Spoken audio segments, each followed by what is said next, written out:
जरा रुक कर सोचिए, इंसानी तारीख में कुछ सवाल ऐसे हैं जो सिर्फ जहन को नहीं, दिल को भी हिला देते हैं। अगर कोई बाप नबी हो, अगर कोई शौहर अल्लाह का रसूल हो, तो क्या फिर भी ऐसा हो सकता है कि उसकी अपनी औलाद, उसकी अपनी बीवी या उसका अपना खून ईमान न लाए? क्या नबूवत का नूर घर के दरवाजे तक आकर वहीं रुक सकता है? कुरान का जवाब बिल्कुल वाज़ेह है, हाँ, क्योंकि अल्लाह के नज़दीक न नसब की ताकत है न खून की। अल्लाह के नज़दीक सिर्फ एक ही चीज़ फैसला करती है और वो है ईमान।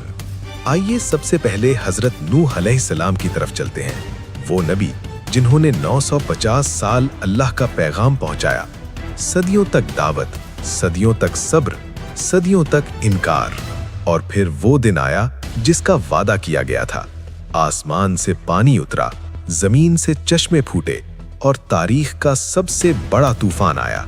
इसी लम्हे नूह अलैहिस्सलाम का अपना बेटा उनके सामने खड़ा था। बाप नबी था मगर बेटा ईमान से खाली था। नूह अलैहिस्सलाम ने दर्द से कहा, ऐ मेरे बेटे, हमारे साथ कश्ती में सवार हो जाओ।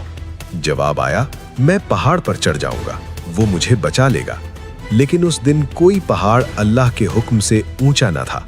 लहरें बुलंद हुईं, पानी सब कुछ बहा ले गया और एक नबी का बेटा कुफ्र की हालत में गर्क हो गया। अल्लाह ने फरमा दिया, वो तुम्हारे अहल में से नहीं, क्योंकि उसका अमल दुरुस्त न था। अब आइए हजरत लूत अलैहिस्सलाम की तरफ, एक नबी जो एक फासिद माशरे के दरमियान खड़े थे। लेकिन उनकी सबसे बड़ी आजमाइश शहर में नहीं, उनके अपने घर में थी। उनकी बीवी हक के साथ न थी, वो अपनी कौम के गुनाहों की साथी थी। जब फरिश्तों ने कहा शहर छोड़ दो, तो ये भी कहा कि तुम्हारी बीवी पीछे रह जाएगी।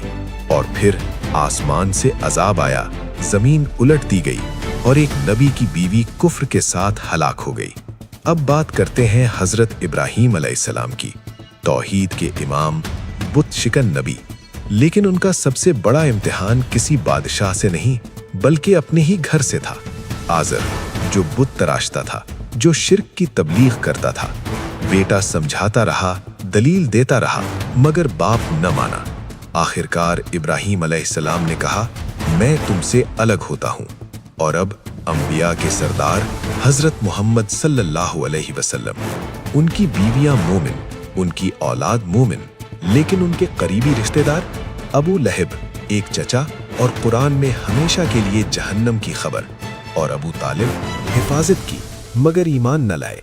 अल्लाह ने फरमा दिया, तुम जिसे चाहो हिदायत नहीं दे सकते। यही कुरान का फैसला है, न नसब, न रिश्ता, न खानदान, सिर्फ ईमान, सिर्फ ईमान। ये कहानी सिर्फ अंबिया की नहीं, ये सवाल हम सब के लिए है। क़यामत के दिन न नाम पूछा जाएगा न रिश्ता, सिर्फ एक सवाल होगा, क्या तुम ईमान के साथ मरे?